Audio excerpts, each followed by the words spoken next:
All right. Good afternoon, everyone out there in YouTube land as well as Facebook land. It is me, your host, Curtis O. Robinson Sr., the senior pastor of the Faith Church in Central East Oakland, California. And I am your host for today's segment of Momentum, a Stewardship Idea. Of course, no man is an island, and we all need friends. And I'm just so glad to have my buddy with me today. I'm Salt. He's Pepper. Say hello to us today, Elder Jeffrey Healy from the Westminster Presbyterian Church in the great city of Tiburon, California. How you doing, Elder Healy? Curtis, it was a good day until I saw you. Then it became a great day. What a pleasure. Man, that's great. I appreciate you 100%. And so we have a great discussion lined up for you today. I almost say we have a great show, but it's not really a show, it's a discussion, right? So we have a great discussion lined up for you today. A man that I've admired from afar. I have watched him just modulate into levels of leadership from his platform. He is the senior pastor at the First Missionary Baptist Church of Marin City, California. And he's also the moderator of the Progressive Missionary Baptist District Educational Association Incorporated. And we're so glad to have with us today, Dr. Rondell Leggett. Dr. Leggett, pastor, moderator, how art thou today? I am doing well, Pastor Curtis. Thank you for allowing me to be on your wonderful time of discussion. Certainly looking forward to it. And let's get started, man. I'm in your hands. All right, fantastic. Well, you're in good hands. How's the wife doing? I remember the discussion we had with yourself and your brother. Don't tell me their names. Both of their names are the same. I'm forgetting. What's her name? So my wife and my brother's wife both have the same actually, their names are similar. My wife's name is Angela, and my brother's wife's name is Annette. And I think the discussion was about how do we get, two wives with the first name that starts with the letter A. Yeah. So and we have the same initials as well. I'm R-Leggett, and my brother is R-Leggett, and our wives are A-Leggett. So hey, it is what it is, but it's a great thing to have all that in common. Man, y'all play too much, man. That's too much for me, man. Hey, look. So listen, Jeffrey has something to tell us today that's very, very important, and it's about Veterans Day. Go ahead, my brother. Well, thank you, Curtis, and thank you to all the people that have served our nation in a whole number of ways. This past Wednesday, 11/11, we celebrated Veterans Day. Across the world, it's Armistice Day. Veterans Day is not Memorial Day.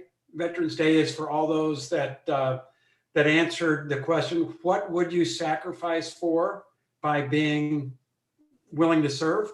And I thank both of you, incredible gentlemen, for serving the way you serve and continue to serve.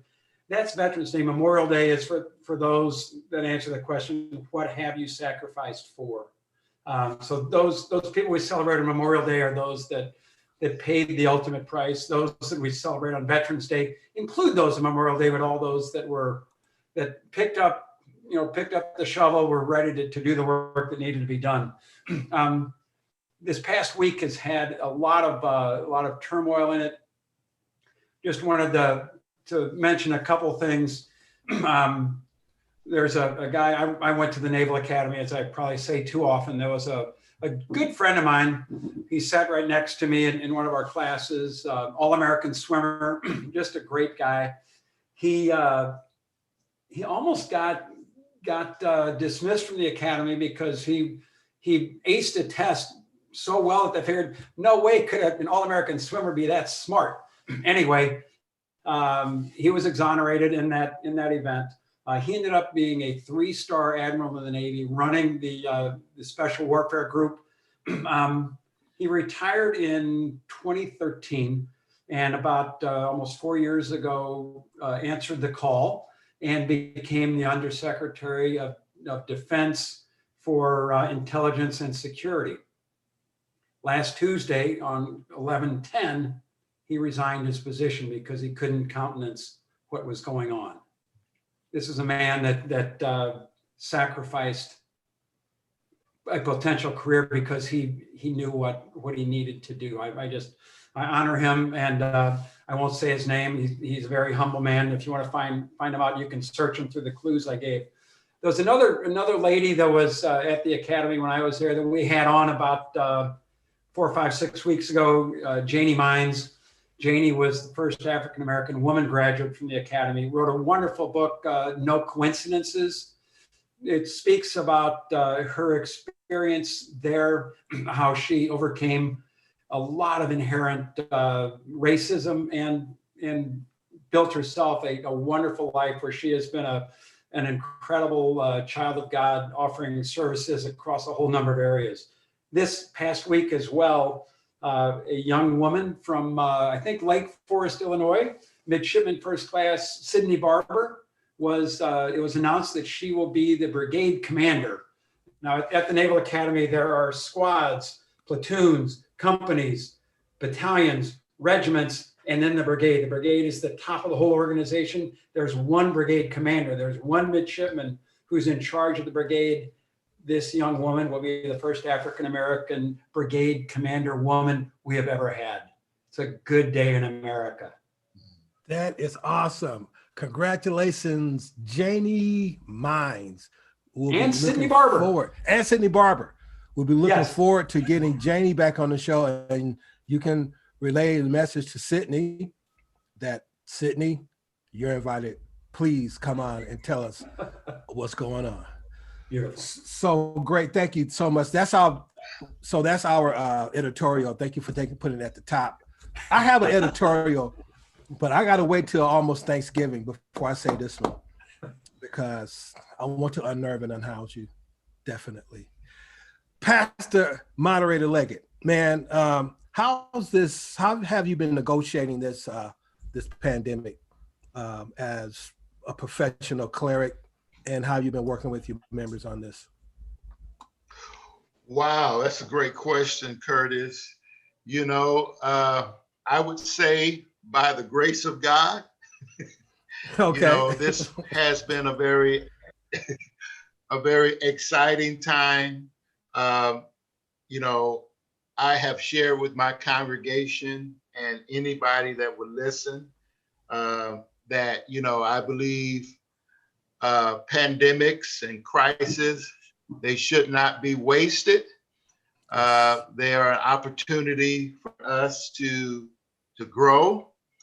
They're an opportunity for us to come together and be unified. And it's an opportunity for your character, what kind of person you really are. I think comes to the surface. Crises don't make character; they reveal it.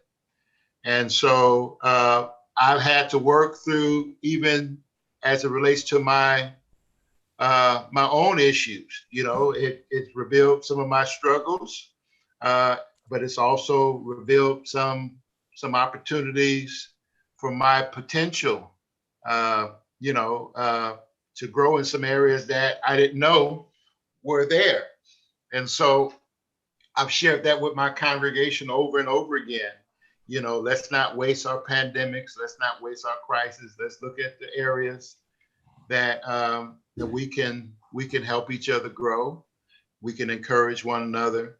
And so that's pretty much has been my thought process about it. And so our churches, our doors are not open, but our hearts are open, and it's a wonderful thing to be in a place where your hearts are open to be able to share and experience, someone else's situation, and respond in a way that is loving and kind and generous. And it's been a wonderful thing, That's great. That is fantastic.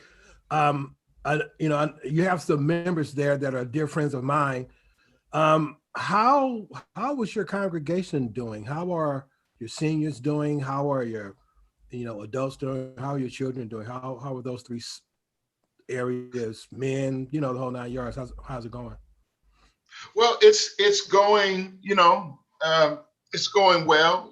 Fellowship has always been, I would say something that's very important in terms of, what we value. And beginning when the pandemic hit, we had to really be flexible in that, find other ways to gather and to meet, and so we created, a strategy, a pandemic team to make sure that, we stay connected. We empowered a lot of our seniors. A lot of them came to this experience not so comfortable with, the social media platforms, but since then, over time, a lot of them are working it. And, I use them a lot to reach out to the members. So they know how to get on Zoom. They know how to get on Facebook. They're creating their own community, through social media. And so, book clubs and sewing clubs and, those kinds of, they're using Facebook for those kinds of platforms, and they're excited about it. There's a few that, there's some who it find it a little more difficult than others, but it's about being patient. It's about being encouraging, and so that's where our seniors are. Our men, I have a men's group that we meet every week, and, we try to encourage each other. What are you doing this week? I have a lot of retired men, and so, are anxious, they're anxious to get out of the house. And so, we're trying to help them find ways. Golf has been a big thing for a lot of our men. And early on, they couldn't golf, and fishing and those kind of things. So now they're getting back into those, elements that they feel good about.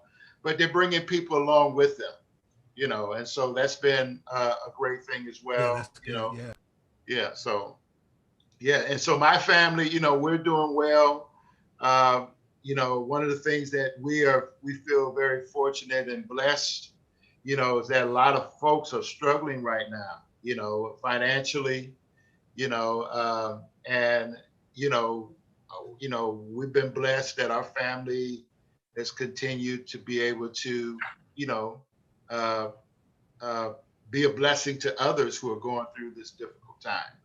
So, we really believe in giving back and supporting the congregation and the community. And so the Lord has graciously allowed us to be in that position where we can still continue to help.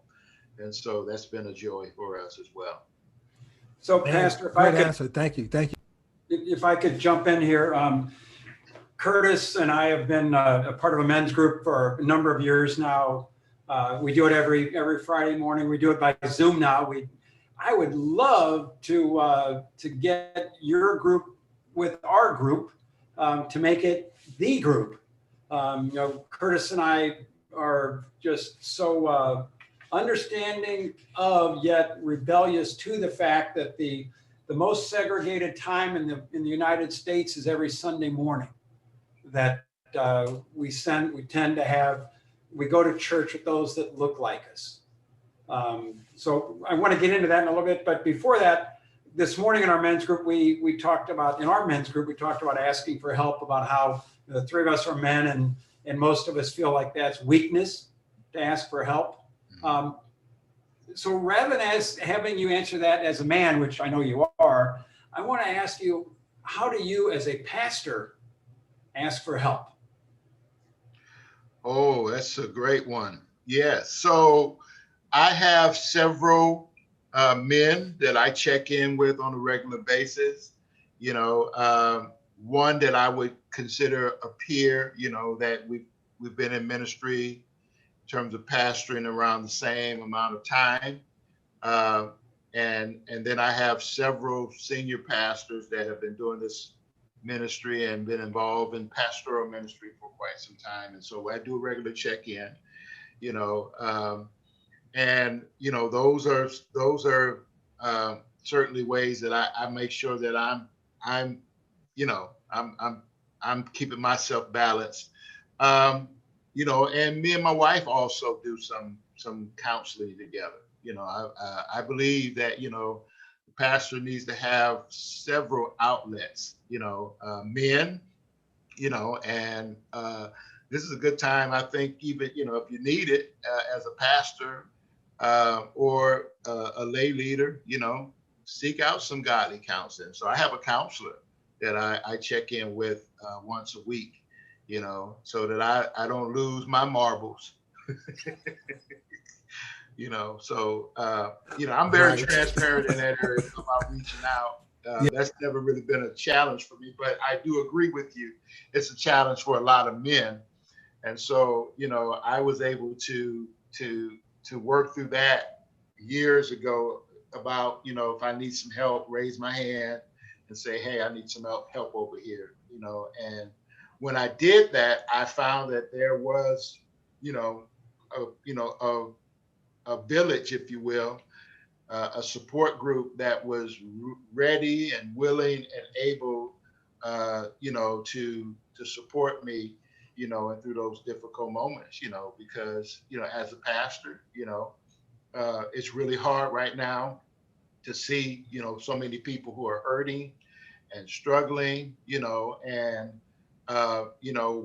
we're not a large church, we're a small church, and there's only so much that we can do, and we wish we could do more, but we do serve a God that can do it all, but sometimes I think, one of the struggles as a pastor is sometimes you have to realize your limitations. I'm not God, and so, and I have to be patient and let God do his work and not try to do God's work for him.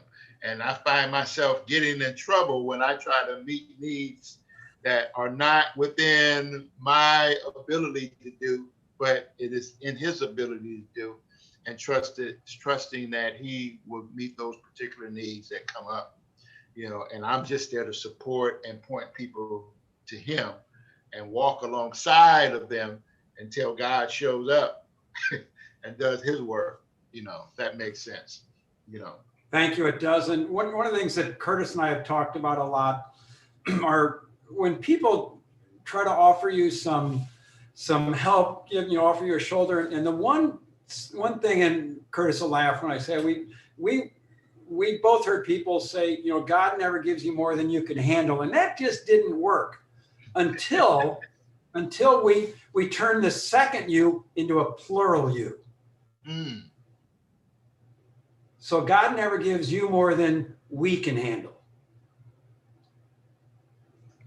which to me brings great comfort to know that I can reach out to Pastor Leggett and he's going to be there for me, and to Curtis, and it's just we're all part of this grand experiment.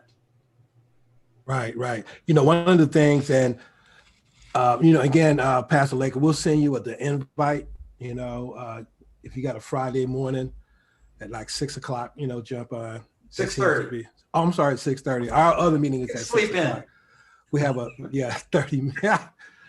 30 minutes, right? Like one of the things, Jeffrey, that they were talking about today, and I just didn't jump in on it, was that, and I hit you in the book, You Throw Like a Girl, right? So this is a great book for men, I think, Moderator Leggett, because it's written by Don McPherson. Who's an ex-football player, professional level. He's in the College Football Hall of Fame, right? He played for Syracuse, back in the day. We probably remember him. I think he got drafted by the Eagles, maybe played for a year or something like that, or two. Anyway, great guy. Yeah, he played in Canada and the CFL also. Great guy, African-American brother. He writes a book called You Throw Like a Girl. And I'll just, and this is what I wanted to say this morning, Healy, was that, McPherson says this, right?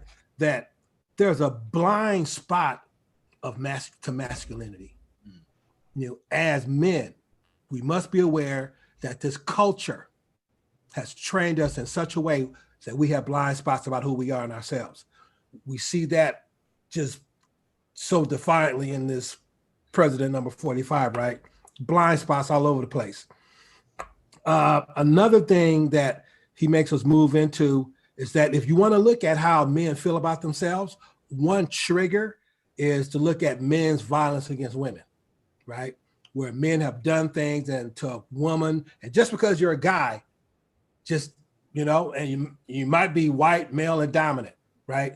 You get a free ride, or you're a football player, right? You get a free ride. And so what he says is that we have to learn how to dismantle our ego.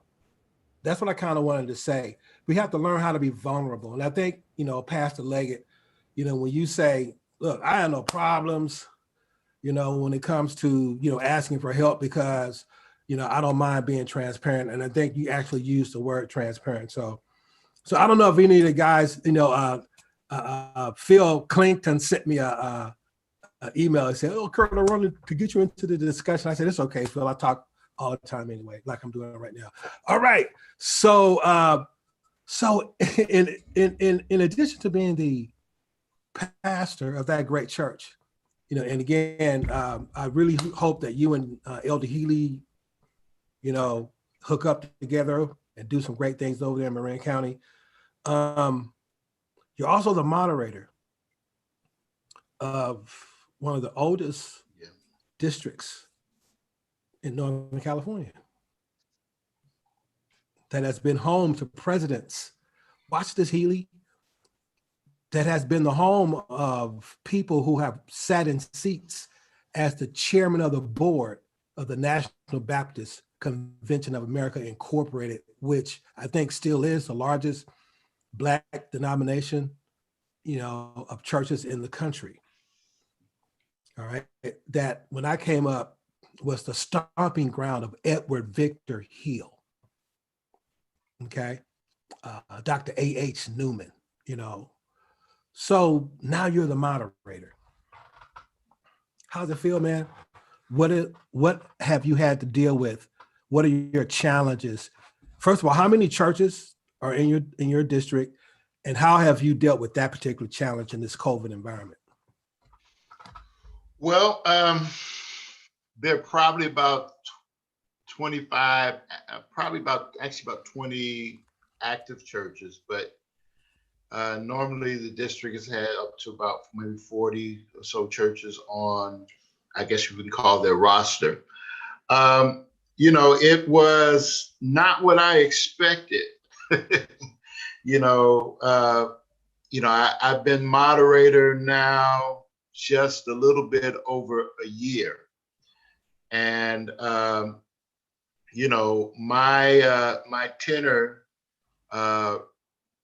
happened right in the middle of the pandemic, and so not only transitioning my church to social media platforms, I had to transition the district as well. And so, one of the first things that we did, again, just being very transparent, is that, we reached out to all the pastors in the district. We started meeting on a Thursday, pastors just checking in. Hey, how you doing? And we're all at different places. You have some churches and pastors that have been doing a lot of social media, using social media for years. So when the pandemic hit, it wasn't that much of a concern because they're already on those platforms. And where you had some pastors that had no social media platforms. And so we're all at different places, in terms of our ministry, in terms of the size of our congregation, but we were able to come together, and talk openly and transparently about our struggles and, our needs. And so we were able to support each other. And that was one thing we did. that was helpful to me as well as the other pastors. And we still do it on a regular basis. We meet every other Thursday, and it's just check in, everything from your family to your ministry to your church to, what are some of your needs, and how we can help. If we don't have the resources at the church, at the district, we can reach out, find out where those resources are, and try to get you plugged in. So that's one of the things that we've done, and we've continued to operate or function rather all of our annual sessions and that take place during the course of a year. We've continued to do that, but we've done it all on social media platforms. And the attendance has been better.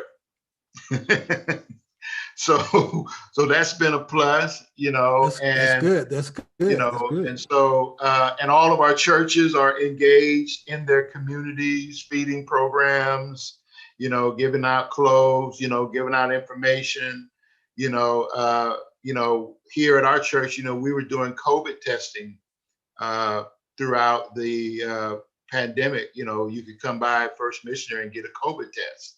And so all of our churches were finding ways to not only engage their congregation, but more importantly, have the congregation engage the community around the church, and that was something that, we shared ideals, what's working with your community, maybe something that I can look at what you're doing and maybe introduce it to my community. And so it's been exciting in that way, that we've been able to communicate and have dialogue and discussion about, everything from a personal level to what's happening, in our churches to, what's happening in the community, and even what to preach on, what are the kind of messages that we should be preaching, in this time of, where people need hope, and so we've, that's been our approach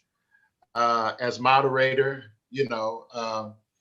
and it's been working well in terms of where we are as far as trying to make sure that we are staying relevant to the times and challenges that we're in. So, Pastor Leggett, I thank you for all that good stuff. And I'm not always literal in the Bible, but Matthew 25:35 about 38 is, that's pretty straightforward to me. You can expand it as well. What, as the moderator, I'm trying to get my arms around God's call to justice, our individual egos, and then how do you manage those two things with the potential political and financial leverage that the district has? What role does the district have in helping to be the moral compass and do leverage change? Well, for us, the district provides resources, but the churches are autonomous, so we don't have any in terms of, our strength is really about fellowship and selling and sharing resources. So I don't have any power to go in and tell the church, you can't do this, you can't do that, only that. And so, it's really about more of the fellowship and the support, that really links us together. But we do talk a lot about, the challenges of our day, and I think really as it relates to the scripturally, what we're looking at mostly is that, there's been a mindset that the gospel is vertical, and, where we talk about, John 3:16, God so loved the world that he gave his only begotten son, that whosoever believes in him should not perish but have everlasting life. That's vertical, but the gospel is also horizontal, and where we look at that passage in Luke 4, and I believe 8:16, where Jesus comes and he talks about, being a liberator, and so we take that approach, that, that we make sure that we are meeting needs, rating our communities. We are liberating, the members of our congregation, and that's more about social justice, and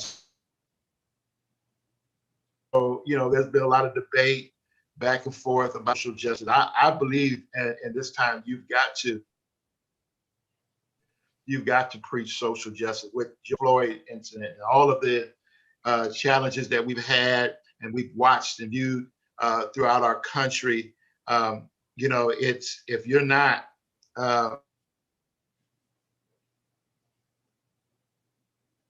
issues, I think you're missing the moment, to look at how Jesus addresses those issues, and everywhere I see in scripture, he's always been concerned about the poor and the marginalized, and I was just sitting the other day, and maybe this kind of helps answer the question.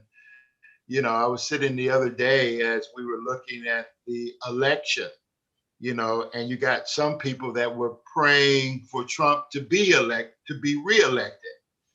And you got some people praying that he would not, be elected to the same God. What's that all about? And so what does that mean? If he's reelected, that God was for Trump? If he's not reelected, that means he wasn't for him. I mean, we're polarized right now, and I don't think God is concerned about whether he's elected or not, or whether Biden is elected or not. I think the scripture does speak clearly about when the righteous rule, the people rejoice, but when the wicked rule, a wicked man rules, the people groan.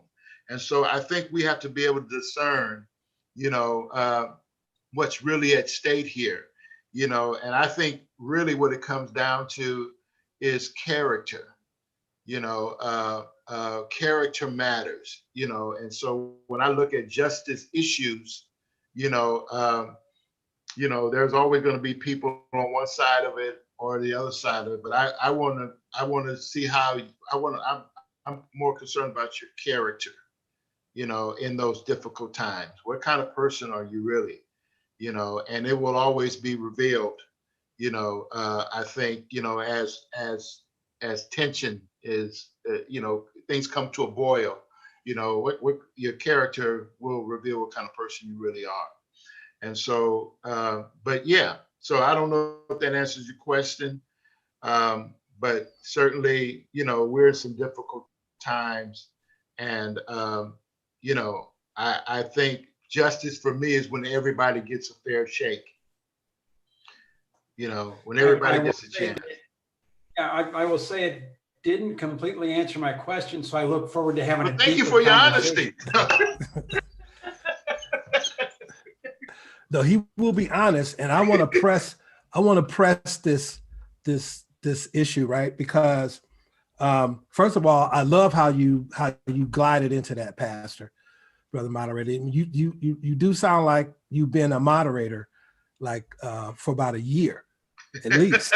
I mean, because I'm not even gonna say you waxed eloquently, but you made sense. However, I can see the equilibrium that you're trying to bring to these discussions, right? Which is why God made people like me, because he needed to have somebody around Jesus like Peter that he could say, "Hey, Peter, hey, Pete, yo, what's up? Why you cut that guy ear off? Pete, I need you to calm down, Pete. It ain't gonna make you no less of a man," right? So I'm good. I love the role of Peter. I play it all day long, right? I want peace also, right? But I'm like Sidney Poitier and Bill Cosby. I want a piece of the action too, all right? So let me ask this question, and I want Healy to jump in here because you guys are in Marin County, okay? Let's be real clear. I spent time in Marin County, right? My mother-in-law was the minister of music at your church for about 3 decades.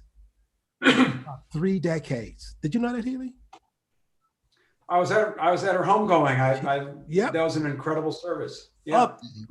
You may have seen Pastor Leggett there having some comments, right? Yes. Yeah. Marin County is by far one of the wealthiest counties in the United States of America. It is clear. I don't know if they have more wealth than Orange County, right? But if I were to rank the top 5 counties in the U.S., Marin County would be there. Jeff, where's my Tiburon shirt? Where is it? Okay. Yeah. Remember? That's what I want for Christmas. He has a neat shirt that says Tiburon on it. It's like with a little skyline on it, right? The little Pete's coffee shop over there over the top. Anyway, all right. I'm just trying to lighten it up a little bit, but I'm going somewhere with this discussion because I know Marin City and I know Marin County. To me, there's this disparity or this unenviable task of suggesting that there is not a lot of economic equilibrium in the area of Marin City. Marin City. So both of you are from Marin County. Is that a discussion to be had? Yeah, and I would like to extend it even beyond that about, almost close to 20 years ago. I think it was 20 years ago. I was got my jury summons to put, I went over thinking, okay, I'll show up, I'll do my duty, I'll say, hi, I'm here, and then I'll go home. Well, it was a young man from Marin City that had been arrested for sicking his, and I won't say allegedly because we ruled on it, for sicking his pit bull on a Roto-Rooter man. It ended up being a 1-month trial. What caused me incredible anxiety was that the jury pool was entirely old white people. How can somebody expect to get a jury of peers when he had no peers there from which to choose? Right. Yeah. So the discussion is beyond economics. Right. Yeah, I missed part of it. Somehow I froze, Curtis. I didn't get your full question. It wasn't really a question. I was just asking, is that a discussion to be had? Because, and I have to start using my VPN on this show. Again, is that a discussion to be had? The economic disparity, right? And I love how Healy went at that, because the economic disparity is a symptom, right? The real cause is something else. It just comes out in the economic disparity. And when the numbers on one side are so great and the numbers on the other side are so small, is that a discussion to be had? Is there something that can be done to level, not only, there's something to be done to level the socioeconomic playing field in a county such as Marin County? Right. Well, just to piggyback off of Pepper, he mentioned that the grand jury is still all white. And one of the things that this year we tried to really encourage people of color to put in applications, become a part of the grand jury. And so it's still that case. I think it's about racial equity,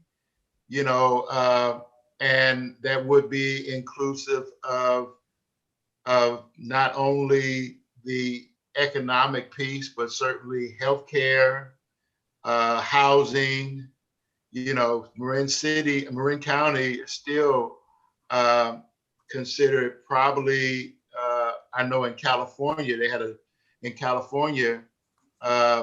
you don't have a lot of low income housing or affordable housing availability in Marin County, period.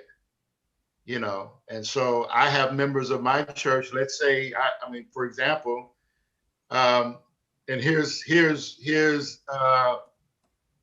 here's how you destroy a community.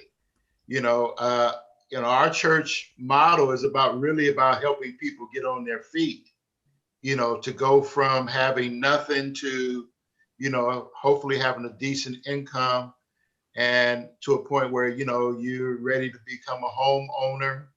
Well, if that be the case, housing is so expensive here in Marin County. I can help somebody get on their feet and, get a good job and whatnot. But then at some point, they've got to move out of what we call public housing.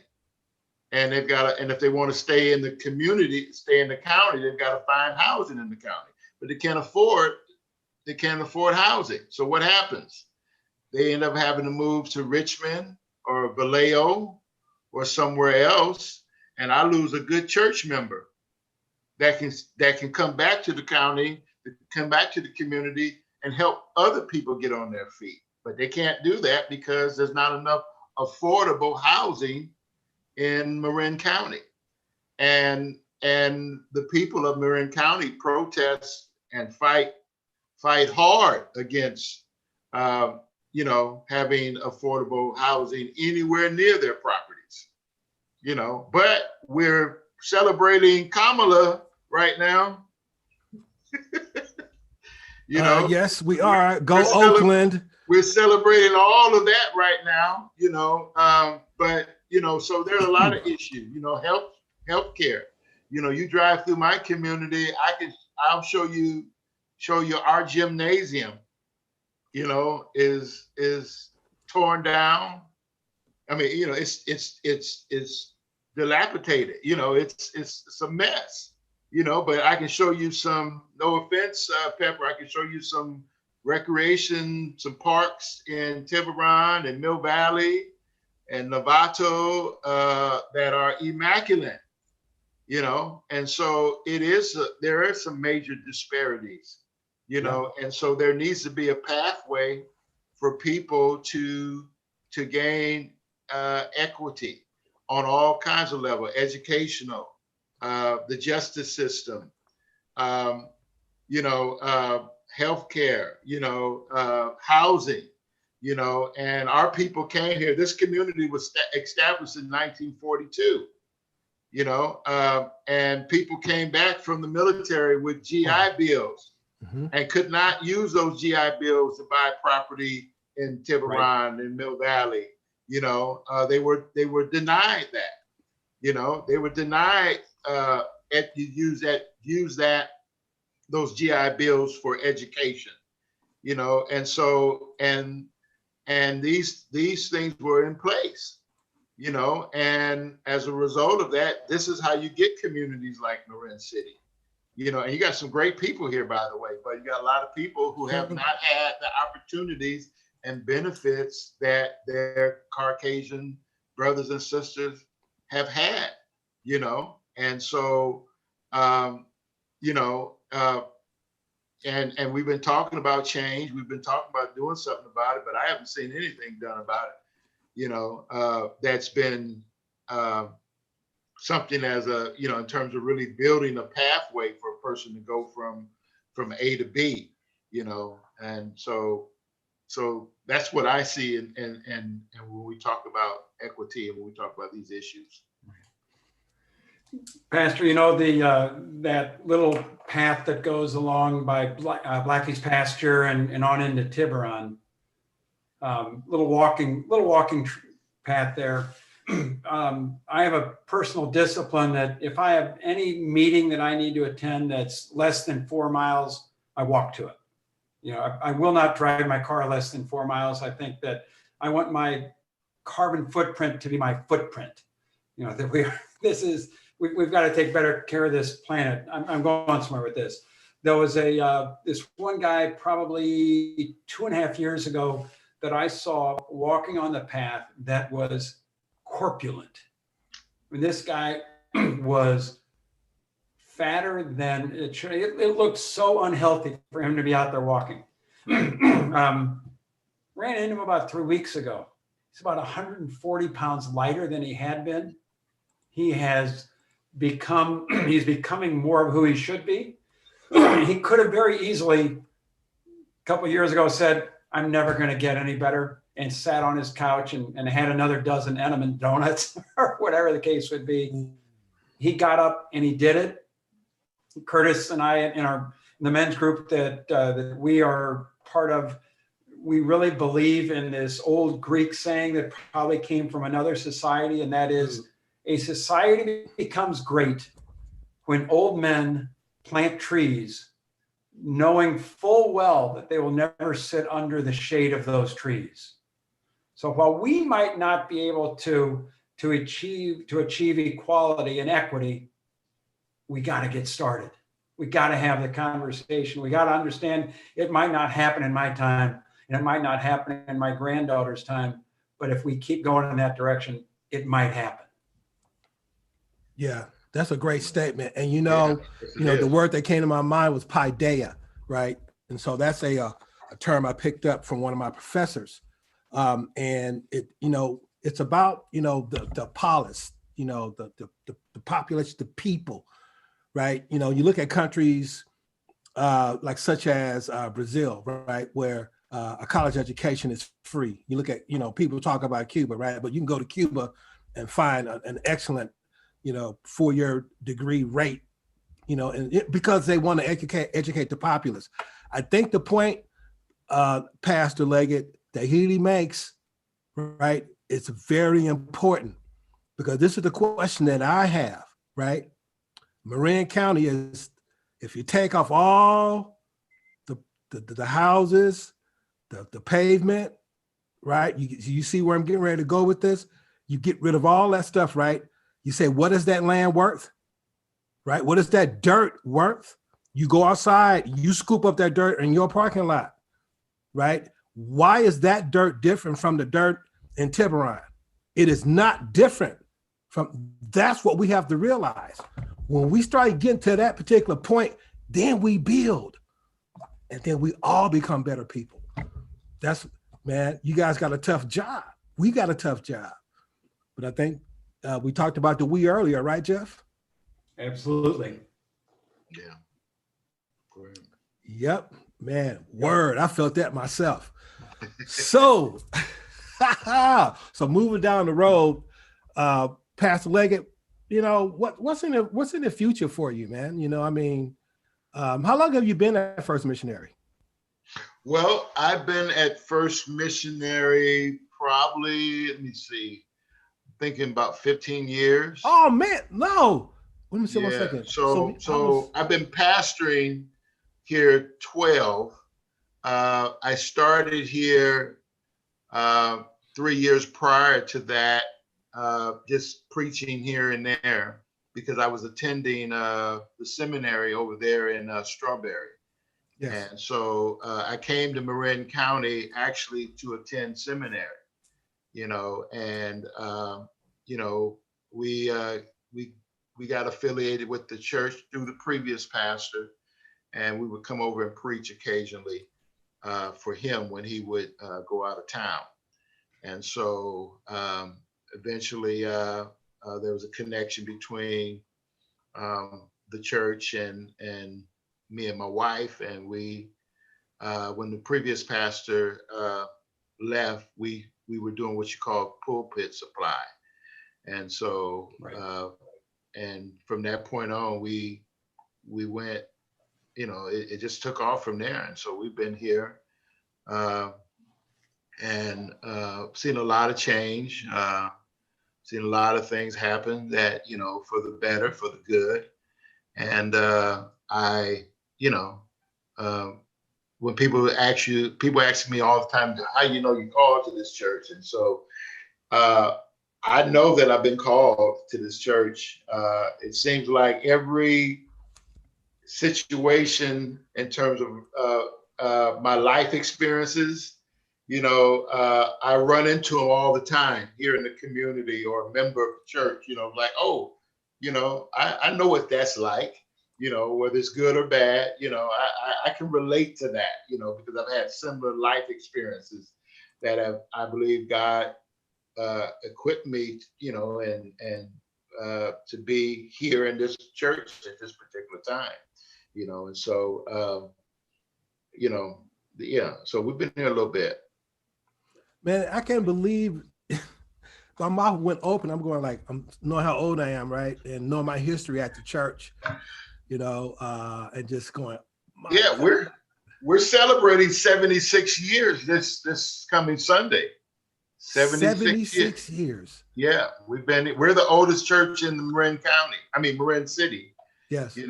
And so we've been around, and when folk came from the South and migrated here looking, for better, when they got established, like most communities, people of color that made their way south, they called for their preachers, and the preachers came out here from Louisiana and Alabama and Mississippi. And our founder came out here and, they started having church in his home, and 75 years later, here we are, still on the battlefield, still doing work at the local and certainly the state. And we've even been blessed at one time to send a couple of young people over into the mission field in Clampa, Africa. So this little church has done quite a lot of work over the years. As the seniors would say, a lot of water has gone under this bridge here. Oh yeah, and I got a chance to row in one of them boats that was in that water. Truly, I had some formative years there. Jeffrey? Yeah, fascinating. My day is better because I met you, so it's wonderful. I was just thinking, about you when you mentioned earlier, Curtis, You Throw Like a Girl, that book that you and I have read and shared and talked about a lot. It's a good book. When I had the honor of attending Curtis's father's homegoing, got there a little bit early just because I love this guy and I do anything he wanted me to do. Hopefully I do before he asked me. But I'm standing in his office and there were a bunch of just really brilliant men there paying their respects to Curtis and Curtis's father. And Curtis, your wife, walked in and she said hello to Dr. So-and-so and Pastor so-and-so and so-and-so. And I've known her for years, and she didn't say hello to me. And I finally said, "Hey, Kat," and she went, "Oh my God, I thought you were the Undertaker."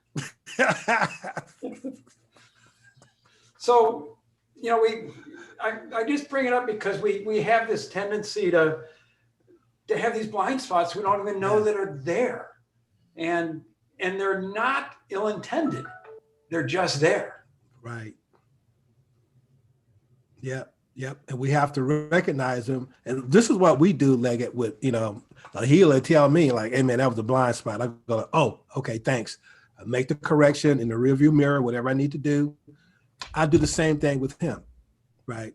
And so we just make sure that we have our communication level, tight like that. I really think that, and I'll just prophetically just kind of say it on this vidcast, that I think it's serendipity that Elder Jeffrey Healy and you are meeting right now. Okay. And honestly, Pastor Leggett, I want to get to know this man. Okay. Healy, I want you to get to know this man. Absolutely. Right? Because I think that you guys could create a symphony and play some music that people would really like to hear and what people really need to hear. They really, really need to hear that. So, with that said, we got about 5 minutes left. We actually started on time. How did that happen? I don't know. I guess we're getting better. You like my background? Nobody said nothing about the background. You see how that's moving? Who's that young guy over your shoulder? Man, that's you. No, the other young Leggett. guy. No, that's Leggett. I didn't want to say nothing, Leggett. I'm looking at your hair. Gosh. And then the hair on that picture, man. You doing the Barack Obama, man? What's going down, bro? It's like, yeah. Was that when you got here? I don't know when that picture. You know, I've got to change my pictures on my Facebook page and all that. But yeah, that was some year. That was probably about 3-4 years, about 5 years ago. No, go back further, man, because no, go back further. Go back. My assistant, man, my virtual assistant. Give a shout out to Isla, who puts our things together. She pulled that off, right, and did the poster. Now she's in Atlanta, my brother. Wow. All right. So listen, wait, I gotta, Curtis. What? let's give Pastor Leggett the Johann Fust question. Okay, good. You ask him.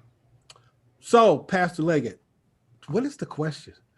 Let me guess. All right. So, no, you ask him, Jeffrey, because I'm gonna mess it up. You ask him. So, Pastor Leggett, Curtis and I have talked about the role of finance and how there's that thing that many people say that money is the root of all evil, but the way we remember it is the love of money is the root of all evil.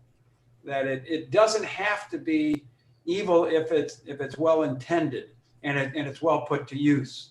So without going on Google, do you know who Johann Fust was? And if you do, you're the first person ever that did. Johann Fust, F-U-S-T. It doesn't sound familiar. Okay, Curtis, who was Guggenheim? Curtis is frozen. Yeah. Okay, so Guggenheim, the guy that made the printing press. Yeah. That allowed for the democratization of the Word of God. He allowed allowed the Bible to be printed and shared with so many. I'm sure Curtis will come back on. Was transformative. Okay. Mm-hmm. Johann Fust financed him. Ah. Okay. Got it. Man, I'm sorry. I know. You know what? God was clicking me out for a reason. Well, we talked about you.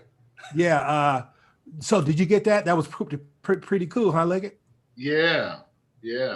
That's the connection between venture capital and the church, right? And I remember, and I'll just say it distinctly, when I was at Harvard and I was in the library.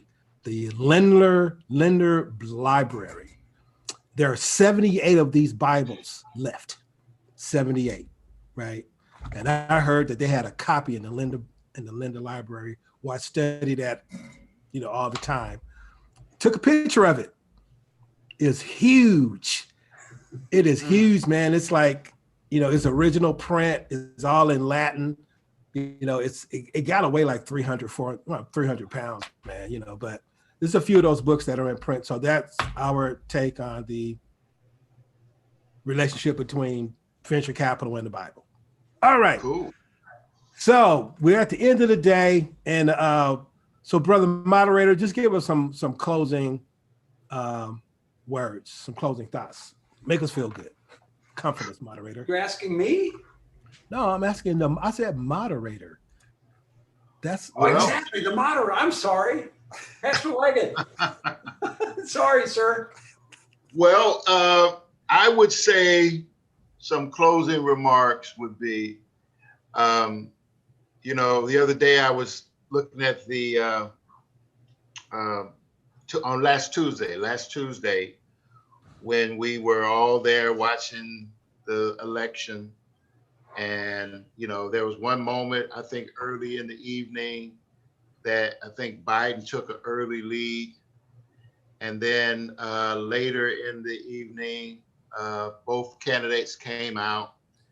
Biden declared that, he believed things would turn. And when the battle states, whatever you call them, start coming in to see the numbers, would turn eventually that morning. And that same evening, Trump came out, and Trump basically at that point declared that he would be the victor. And so when the morning came, if you all recall, Trump put out in large caps, "Stop the count."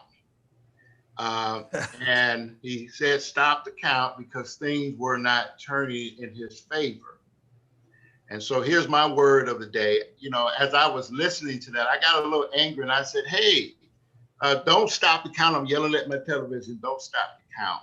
And then a little voice that I would like to believe was the Holy Spirit says, "You kind of act the same way sometimes when things are not going in your favor. When you feel like God is not being fair with you, when you think that God is cheating you, you say, 'God, stop the count.' You stop counting. What I mean is stop counting is I stop counting my blessings, and you all remember in Psalm 103, David, it says, 'Bless the Lord, O my soul, and all that is within me. Bless his holy name.' He says, 'Forget not his benefits.' And he starts counting his blessings.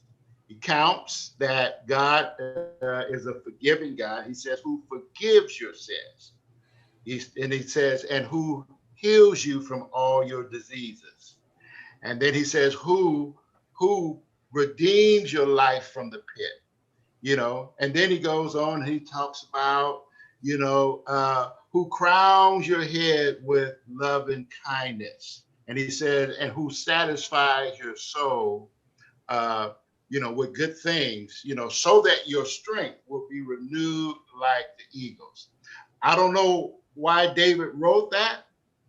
I would imagine, though, that David perhaps had a moment where he stopped. He was almost tempted to stop counting his blessings. And what I want to say to you out there, whoever's listening, there are moments that we often forget how blessed we really are. And those moments we are tempted to stop counting our blessings. And I encourage you to continue to count your blessings, because there is a blessing in remembering that you're blessed. And so awesome. That's my parting words to you. Amen. Don't stop counting your blessings. I'm going to keep on counting them. I'm starting with right now. Keep on counting them. Yes. Right now. And watch this. And if someone would come and say that you're not blessed, or they would say, God didn't bless you, you got what you got by chance, you got what you got by luck, you got what you got because of your networks, because of your friends. Here's what you do. You demand a recount. And there are even moments where you would tell yourself, I got all this by myself. Right. And in those moments, that's what you do. You go back and you demand a recount, and you begin to remember all over again all the things that God has blessed you with. He woke you up this morning. He kept you in your right mind. He put food on your table. He gave you, the ability to do what you've been doing. Don't stop counting, right? Because there is a blessing in remembering that you're blessed. All right. Amen. Thank you, my brother. All right. Pepper. Amen. Amen. Amen. Thank you so much, Pastor Leggett, Moderator Leggett, my brother Leggett, for being on this call today, man. And I'm just so glad that you're here. You made our day very, very special, man. Have a fantastic day. Thank you. Honored to be here. Pepper, I got your number and I will lock you in. And you guys send me the information to your Friday group. I'd love to try to jump in one Friday with you. And this has been a pleasure. It's been rich. Wait. I learned a little bit. You said wait. One other thing. Can you send me the link to yours? Sure. I can do that. Awesome. I can send you that. We do it's a Zoom meeting as well, and love to have you. Our group is intergenerational. We got young men. We got some men in the middle. We got some men that are a little seasoned. We've got men who come from all backgrounds of life, all kinds of experiences, and so definitely will invite you. Thank you. That. I'll send you the link to that, and love to have you. We meet on Saturdays at 9. Perfect. So I'll let you know when we have our next meeting. Okay. Thank you. That's what's up. Right. That's it. That's it. God Thank be you. praised. God be praised. Y'all froze again? Okay. All right. All right. All right, guys. Have a great one. All right. Peace. Love you. Peace. All Thank right, you love so you much, guys. everybody, for tuning in to Momentum of Stewardship Idea. We love you. Bye-bye. Bye.